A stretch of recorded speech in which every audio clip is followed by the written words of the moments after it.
Hello साथियों, नमस्कार। Welcome to success point Rajasthan. जो भी विद्यार्थी रीट पात्रता और रीट मुख्य परीक्षा दोनों की तैयारी कर रहे हैं, उन सभी विद्यार्थियों का स्वागत है आपके अपने ही प्लेटफॉर्म सक्सेस पॉइंट पर। आज की जो क्लास है उसमें हम मनोविज्ञान के प्रश्न, हिंदी के प्रश्न और गणित के बेहतरीन प्रश्नों के साथ में चर्चा करेंगे। प्रत्येक क्वेश्चन को आराम से धैर्य के साथ में समझते हुए चलेंगे। ठीक है, बिना किसी देरी के क्लास की शुरुआत कर लेते हैं। आज की क्लास का पहला क्वेश्चन साथियों, अगर चैनल पर नए हैं तो आज ही सब्सक्राइब जो है वो जरूर कर लेना। चलिए, पहला जो प्रश्न है वो कहना कि एक बच्चे की मानसिक आयु जो है वो है 12 वर्ष, यानी कि उसकी जो मेंटल एज है, एक बालक की साथियों मेंटल एज यानी कि मानसिक आयु जो है वो 12 वर्ष है, और उस बालक की वास्तविक आयु जो है वो 10 वर्ष है। ठीक है, तो आपको जो है वो बताना है कि उस बालक की साथियों बुद्धि लब्धि जो है वो क्या होगी। एक क्वेश्चन आप जो है वो रीट पात्रता और रीट मुख्य परीक्षा दोनों के अंदर L1 और L2 दोनों के अंदर एक क्वेश्चन जो है वो जरूर पूछा जाएगा IQ लेवल को लेकर के। ठीक है, देखो, एक बच्चे की जो मानसिक आयु है वो है 12 वर्ष, यानी कि उसकी MA मानसिक आयु को मैं लिखता हूँ MA यानी कि मेंटल एज। ठीक है, मानसिक आयु इसको हम लिखेंगे MA का मतलब हो गया यहाँ पे मानसिक आयु। ठीक है, MA यानी कि मानसिक आयु। उसके बाद में वास्तविक आयु को मैं लिखूंगा CA यानी कि क्रॉनिकल एज। साथियों बट्टे के अंदर लिख देता हूँ वास्तविक आयु, यानी कि वास्तविक आयु को अंग्रेजी में कहते हैं क्रॉनिकल एज, MA बट्टा CA। ठीक है, MA का मतलब हो गया मेंटल एज और CA का मतलब हो गया क्रॉनिकल एज यानी कि वास्तविक आयु, और इन दोनों को हम मल्टीप्लाई करेंगे 100 से। तो इस प्रकार का ये जो सूत्र है साथियों, ये जो IQ लेवल को निकालने का जो अपना सूत्र है ये देता टर्मन ने, यानी कि ये जो सूत्र है ये साथियों टर्मन के द्वारा दिया गया है कि किसी भी बच्चे का अगर आपको IQ लेवल पता करना है, ठीक है, उसकी बुद्धि लब्धि ज्ञात करनी, तो सबसे पहले उस बालक की ऊपर जो है वो मानसिक आयु लिखेंगे। उसके बाद में हर में आपको जो है वास्तविक आयु लिखनी है, और उसको जो है वो 100 से यानी कि 100 से आपको जो है वो गुणा करना है, यानी कि मल्टीप्लाई करना है। देखिए यहाँ पे देखो, बच्चे की मानसिक आयु जो है वो 12 वर्ष है। साथियों बच्चे की जो मानसिक आयु है वो कितनी है? मानसिक आयु है यहाँ पे 12 वर्ष। ठीक है, उसके बाद में उसकी जो वास्तविक आयु है उसको हम लिखेंगे बट्टे में, यानी कि हर में लिखेंगे, तो ये हो जाएगा 12/10 और गुणा कर लेंगे साथियों 100 से भाई। ठीक है, अब देखो, मानसिक आयु हमने लिखा 12 वर्ष, वास्तविक आयु हमने लिखा 10 वर्ष, और इसको मल्टीप्लाई करेंगे 100 से। ठीक है, मल्टीप्लाई साथियों इसको 100 से करने के, देखो एक जीरो से एक जीरो जो है वो कट जाएगा। ठीक है, एक जीरो से एक जीरो कट गया, और जब मैं 12 को गुणा करूंगा 10 से तो ये आंसर आएगा 120। तो उस बालक की साथियों, उस बालक की जो आयु है यानी कि उस बालक की जो अपनी बुद्धि लब्धि है यानी कि उस बालक का IQ लेवल है वो हो जाएगा 120। ठीक है, जिन भी मास्टर और जिन भी मास्टरनियों का ऑप्शन B आ रहा है, ठीक है, उनकी तैयारी जो है वो बहुत ही बेहतरीन लेवल की है। जब भी आपको क्वेश्चन के अंदर किसी भी बालक की वास्तविक आयु और उसकी जो है वो मेंटल एज यानी कि मानसिक आयु देख के अगर आपको सीधा पूछें कि उसका बच्चे का जो है वो IQ लेवल कितना है, तो सीधा सा सूत्र लगाना है अपने। सबसे पहले ऊपर लिखेंगे मानसिक आयु, उसके बाद में बट्टे के अंदर लिखेंगे वास्तविक आयु और इसको गुणा करेंगे 100 से। ठीक है, तो इस प्रकार से आप जो है वो बुद्धि लब्धि ज्ञात कर सकते हैं, और एक क्वेश्चन जो है वो जरूर पूछा जाएगा। चलिए, इस क्वेश्चन का B ऑप्शन बिल्कुल सही हो जाएगा। देखिए अगले क्वेश्चन की बात कर लेते हैं। आज की क्लास का देखो अगला क्वेश्चन साथियों, प्रत्येक क्वेश्चन को आराम से धैर्य के साथ में समझते हुए चलना है, ताकि कोई भी क्वेश्चन आएगा तो आपका गलत नहीं जाएगा, और आराम से पूरे में से पूरे स्कोर जो है वो आराम से कर लोगे रीट पात्रता के अंदर। तो ठीक है, अगला क्वेश्चन देखिए। अगला जो प्रश्न है वो कहना कि सीखने से संबंधित तथ्य निम्नलिखित में से सही नहीं है। ठीक है, यानी कि लर्निंग को लेकर के कौन सा तथ्य जो है वो यहाँ पे सीखने से संबंधित जो है वो सही नहीं है। ऑप्शन ए देखिए, सीखना व्यवहार के अंदर परिवर्तन है, ये बिल्कुल सही है। यहाँ पे यानी कि लर्निंग जो है वो है करता है बिहेवियर के अंदर परिवर्तन, यानी कि सीखना जो है ये साथियों व्यवहार के अंदर होने वाला एक परिवर्तन है। ठीक है, उसके बाद में ऑप्शन बी कहना कि सीखना केवल विद्यालय के अंदर होता है, सीखना परिवार के अंदर भी होता है, और सीखना जो है ये साथियों अपने समाज के अंदर भी होता है। तो ऐसा बिल्कुल भी जरूरी नहीं है कि सीखना केवल जो है वो विद्यालय के अंदर ही होता है। ठीक है, ऑप्शन सी देखिए, सीखना व्यक्तित्व के सर्वांगीण विकास में सहायक है, बिल्कुल सही है। सीखना जो है ये एक व्यक्तित्व के सर्वांगीण विकास के अंदर सहायक होता है। बिल्कुल सही है।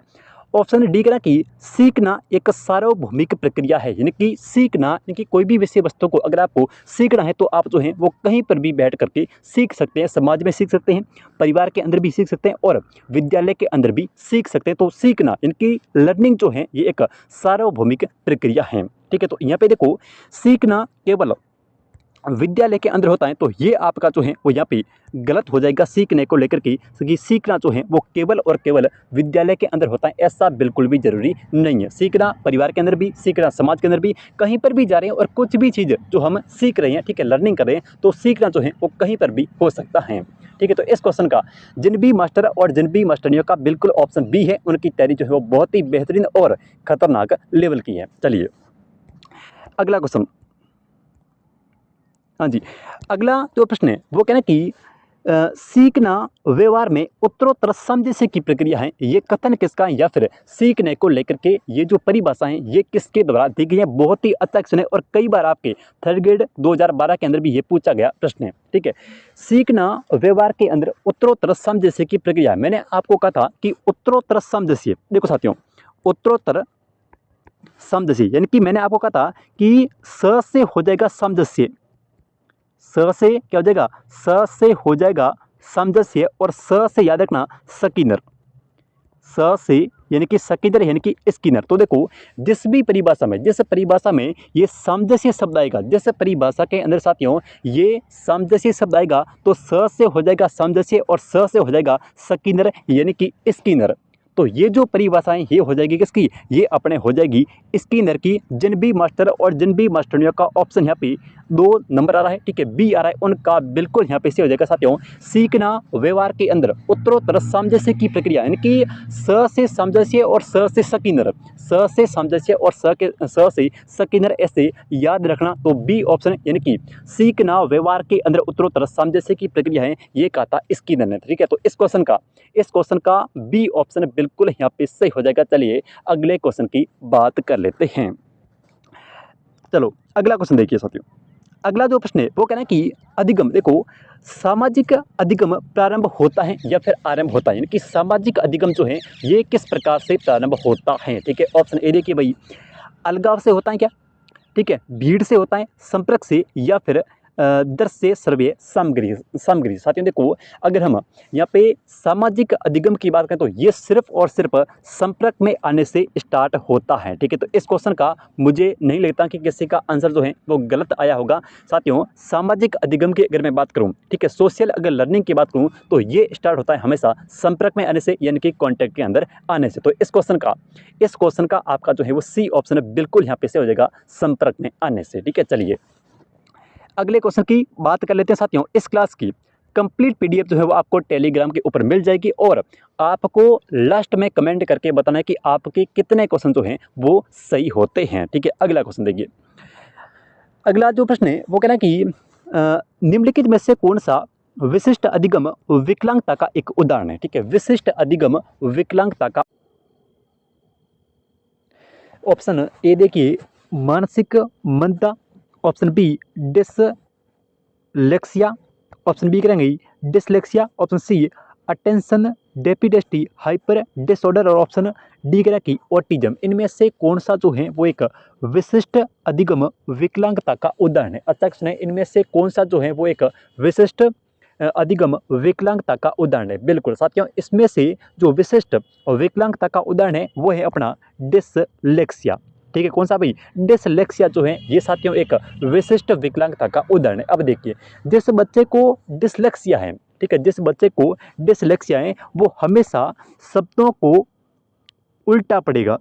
ठीक है, शब्दों को उल्टा पढ़ना। ठीक है, जिस बच्चे को साथियों डिसलेक्सिया है वो हमेशा शब्दों को जो है वो उल्टा पढ़ेगा। एक बार सीटेट के अंदर एक क्वेश्चन जो है वो पूछा गया कि आपकी कक्षा का, साथियों आपकी कक्षा का एक बच्चा जो है वो इस नाम शब्द को मान पड़ता है। ठीक है, इस नाम शब्द को मान पड़ता है। ठीक है, बताइए वो किस रोग से ग्रसित है। तो साथियों वो जो है वो विशिष्ट अधिगम विकलांगता इस डिसलेक्सिया से ग्रसित है।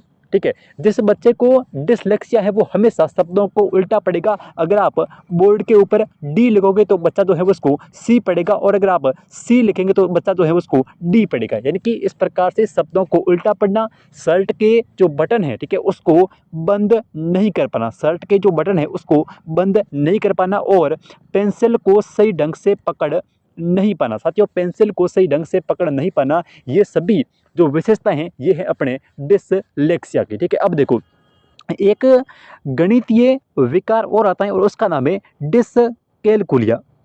ठीक है, ये साथियों जो है वो डिसकैलकुलिया जो है ये एक गणितीय विकार है। यानी कि जिस बच्चे को गणितीय प्रक्रिया या फिर गणितीय संक्रिया करने के अंदर डर लगता है या फिर गणितीय संक्रियाएं नहीं कर पाता है, वो बच्चा हमेशा डिसकैलकुलिया से ग्रसित है। ठीक है, डिसकैलकुलिया का सीधा सा संबंध है गणितीय क्रियाओं से, गणितीय संक्रियाओं से। ठीक है, तो इस क्वेश्चन का बी ऑप्शन जिन भी मास्टर और जिन भी मास्टरनियों का आ रहा है, बिल्कुल यहाँ पे से हो जाएगा डिसलेक्सिया। ठीक है, और ये सभी जो है वो अपनी डिसलेक्सिया की विशेषता है। और डिसकैलकुलिया की बात करूं तो ये जो है वो एक साथियों गणितीय विकार है। ठीक है, दोनों क्वेश्चन आपके रीट परीक्षा के अंदर पूछे गए हैं। ठीक है, चलिए अगला क्वेश्चन देखिए। अगला जो प्रश्न है वो कहना कि व्यवहारवादी विचारक हैं। ठीक है, ये आपके थर्ड ग्रेड शिक्षक भर्ती 2012 के अंदर पूछा गया प्रश्न है कि निम्न में से कौन से जो हैं वो एक व्यवहारवादी विचारक हैं। ठीक है, ऑप्शन ए देखिए वॉटसन, ऑप्शन बी जीन पियाजे, option C Kohler, option D Bruner. बताओ भाई कौन सा ऑप्शन इन चारों में से हो जाएगा व्यवहारवादी विचारक के लिए। बिल्कुल बिल्कुल जिन भी मास्टर और जिन भी मास्टरियों का ऑप्शन ए आ रहा है, ठीक है, उनका बिल्कुल यहाँ पे से हो जाएगा वॉटसन। साथियों जो हैं ये एक व्यवहारवादी विचारक हैं। इसके बाद देखो जीन पियाजे, ये तो सभी को पता है कि जीन पियाजे जो हैं ये साथियों एक संज्ञानवादी विचारक हैं। जीन पियाजे जो हैं ये हैं संज्ञानवादी विचारक, और इसके अलावा बुर्नर जो है ये भी साथियों संज्ञानवादी विचारक हैं। ठीक है, बुर्नर जो है ये साथियों संज्ञानवादी विचारक हैं। इसमें से वॉटसन जो है ये व्यवहारवादी है, इसके अलावा थॉर्नडाइक जो है वो व्यवहारवादी है, आईपी पावलोव व्यवहारवादी है, और बीएफ स्किनर और सीएल हल ये भी साथियों व्यवहारवादी विचारक हैं। ठीक है, तो इस क्वेश्चन का आपका ए ऑप्शन है जिन भी मास्टर और जिन भी मास्टरनियों का आ रहा है बिल्कुल यहाँ पे सही हो जाएगा। ठीक है, पियाजे ध्यान रखना, पियाजे कई बार पूछा जाता है, तो पियाजे जो है ये साथियों संज्ञानवादी है। ठीक है, चलिए अगला क्वेश्चन देखिए। हाँ जी, अगला जो प्रश्न है वो कह रहे हैं कि एक 11 वर्षीय बालक जिसकी मानसिक आयु 10 वर्ष है, ठीक है, आपको जो है वो ये किस श्रेणी के अंतर्गत आएगा। सबसे पहले हम इस बालक की बुद्धि लब्धि यानी कि आईक्यू लेवल को ज्ञात करेंगे। साथियों देखो आईक्यू लेवल यानी कि बुद्धि लब्धि ज्ञात करने का जो सूत्र है ये दिया था टर्मन है। ठीक है, बुद्धि लब्धि यानी कि आईक्यू लेवल ज्ञात करने का सूत्र है ये दिया था टर्मन ने। टर्मन ने कहा था कि किसी भी व्यक्ति को अगर आप आईक्यू लेवल या फिर उसका जो है बुद्धि लब्धि ज्ञात करेंगे तो सबसे पहले उसकी जो है वो लिखेंगे MA भाई।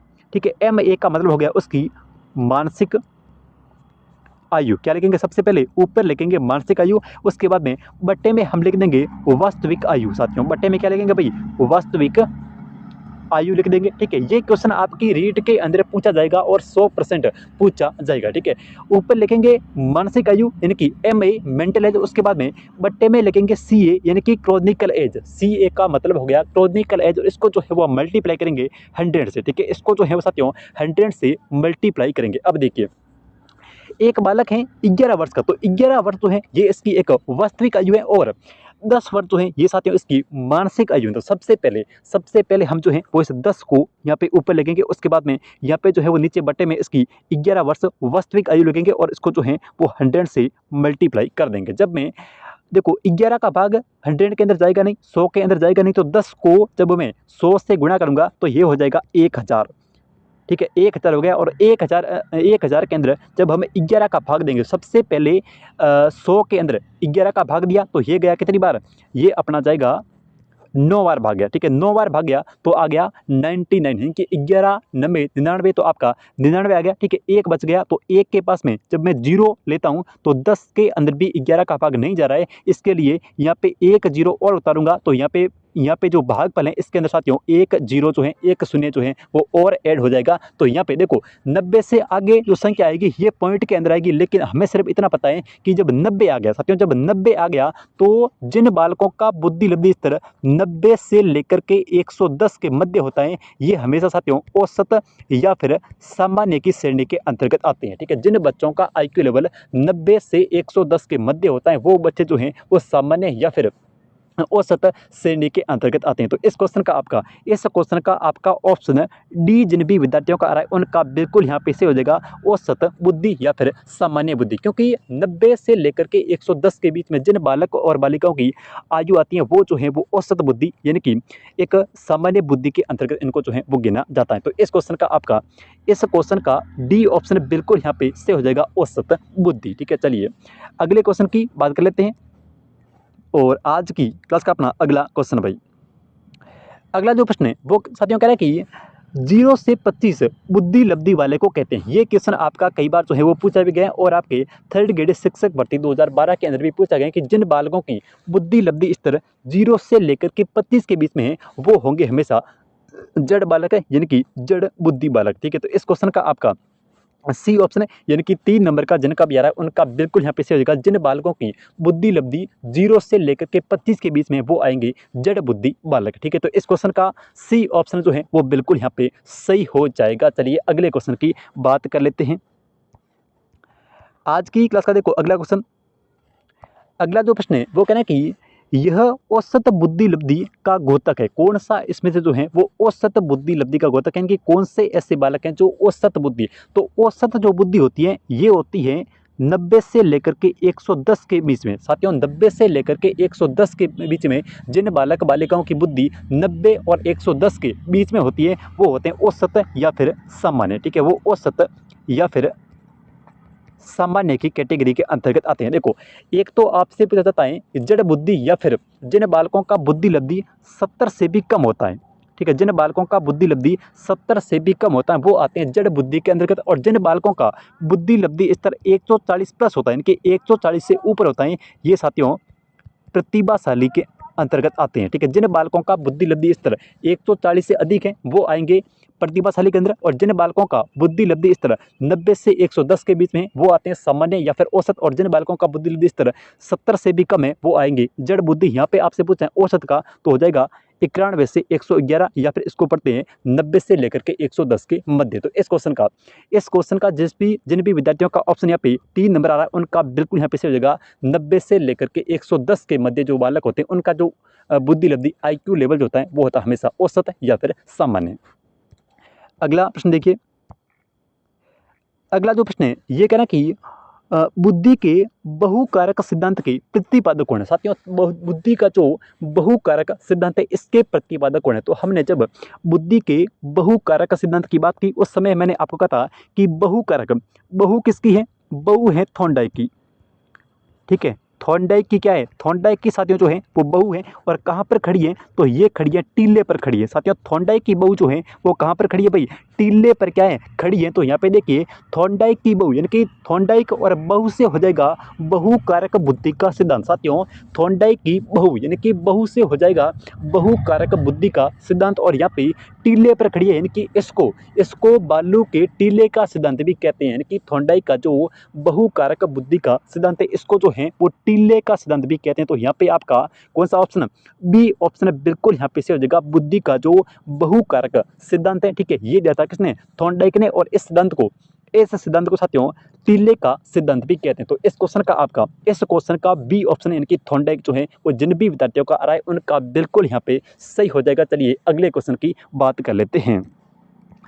आज की क्लास का देखो अगला क्वेश्चन, अगला जो प्रश्न है वो कहना है कि थॉर्नडाइक का बुद्धि संबंधी सिद्धांत है, इनमें से कौन सा जो है वो थॉर्नडाइक का बुद्धि संबंधी सिद्धांत है। ठीक है, एक तत्व दिया था अल्फ्रेड बीने के द्वारा, इनकी एक कारक बुद्धि का जो एक कारक ओनली फॉर वन फैक्टर, इनकी बुद्धि का सिर्फ और सिर्फ एक कारक साथियों जो सिद्धांत है ये अपने दिया था अल्फ्रेड बीने के द्वारा। उसके बाद में द्वितीय तत्व इनकी दो कारक यानी कि दो मेन यानी कि स्पेयरमैन, दो मेन दो कारक यानी कि दो मेन स्पेयरमैन आ गया। ठीक है, ये दिया था 1904 के अंदर। एक तो सामान्य बुद्धि और एक जो है वो विशिष्ट बुद्धि। इस कारक को साथियों जी और एस कारक, ठीक है, जी और एस कारक बुद्धि का सिद्धांत भी कहते हैं। इनकी द्विकारक बुद्धि का जो द्विकारक सिद्धांत है इसके प्रतिपादक है स्पेयरमैन। ये दिया गया था 1904 के अंदर। एक इसमें बताइए स्पेशल इनकी विशिष्ट बुद्धि और एक होती है सामान्य बुद्धि। ठीक है, ये हो गया स्पेयरमैन के द्वारा। बुद्धि का बहुतत्व बिल्कुल सही है। त्रिआयामी, देखो साथियों त्रिआयामी जो है ये दिया था गिलफोर्ड ने। बुद्धि का जो त्रिआयामी सिद्धांत है इसके प्रतिपादक जो हैं वो गिलफोर्ड है और इसके अंदर 3 आयाम होते हैं। ये मैंने आपको कल बताया था कि बुद्धि जो अपना त्रिआयामी बुद्धि का सिद्धांत है इसको बुद्धि का संरचना सिद्धांत भी कहते हैं और इसके अंदर जो है वो 3 आयाम है। पहला जो है वो है पहला जो है वो प्रक्रिया या फिर संक्रिया, अंग्रेजी में कहेंगे प्रोसेस। उसके बाद में सेकंड जो है वो है विषय वस्तु और तीसरा जो है वो है उत्पादन। तो इसमें से आपका यहाँ पे आपसे पूछा है किसका, यहाँ से आपसे पूछा है थॉर्नडाइक का, तो हो जाएगा बहुतत्व बुद्धि का सिद्धांत। जिन भी विद्यार्थियों का यहाँ पे ऑप्शन 3 नंबर सी आ रहा है उनका बिल्कुल यहाँ पे से हो जाएगा थॉर्नडाइक का बहुतत्व बुद्धि का सिद्धांत। और अगर आपसे त्रिआयामी पूछें तो करना है गिलफोर्ड का। ठीक है, त्रिआयामी जो है ये साथियों अपने किसका है, ये भाई अपने हैं गिलफोर्ड का। अगर आपसे एक तत्व पूछें तो करना है अल्फ्रेड बीने। अगर आपसे द्वितीय तत्व पूछे तो करना है स्पेयरमैन। ठीक है, तो इस क्वेश्चन का आपका सी ऑप्शन जिन भी मास्टर और जिन भी मास्टरियों का आ रहा है उनका बिल्कुल यहाँ पे सही हो जाएगा। चलिए अगले क्वेश्चन की बात कर लेते हैं। हाँ जी, अगला जो क्वेश्चन है वो कहना है कि देखो जड़ बालकों की बुद्धि लब्धि होती है, जिन बालकों की बुद्धि लब्धि एकदम जड़ होती है वो होते हैं 70 से भी कम। साथियों ये क्वेश्चन आपका कई बार जो है वो पूछा भी गया है। देखो या तो आपसे पूछेगा जड़ बुद्धि या फिर आपसे पूछेगा सामान्य या फिर औसत। ठीक है, या तो आपसे पूछेगा सामान्य या फिर औसत और या फिर आपसे पूछेगा प्रतिभाशाली। ठीक है, ये तीनों जो सेगमेंट है हर बार पूछे गए हैं। या तो पूछेगा जड़ बुद्धि का या फिर पूछेगा सामान्य या फिर औसत का या फिर पूछेगा प्रतिभाशाली का। तो यहाँ पे जिन बालकों की बुद्धि लब्धि स्तर जड़ बुद्धि होते हैं वो होते हैं 70 से कम।